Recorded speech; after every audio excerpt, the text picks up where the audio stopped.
Imagine you have a beaker of water and you add salt into the beaker. What do you think will happen? Well, at first, you will notice the salt dissolves into the water, but what happens if you keep adding more and more salt? Eventually, you will notice salt forming on the bottom of the beaker. Why does this happen, and where does the dissolved salt go? Let's start off by looking at how something dissolves. Molecules in liquids and gases are always moving around.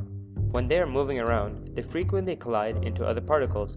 But these collisions are different than the ones that we are used to. Instead of colliding and being destroyed like cars, the atoms and molecules tend to bounce off each other because of their dense positive nuclei.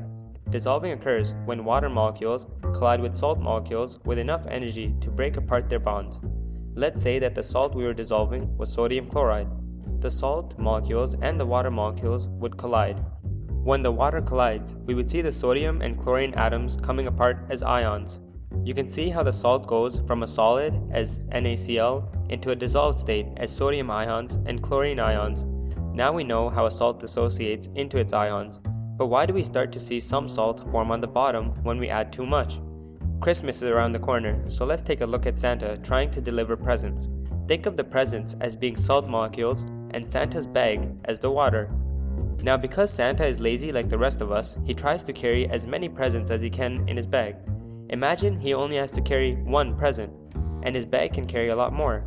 We know that there is enough space in the bag that the present will not drop out.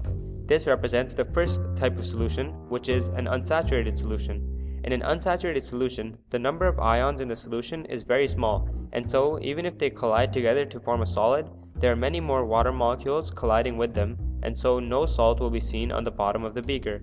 Just like how no presents are seen in the beaker because they are hidden by the bag. Although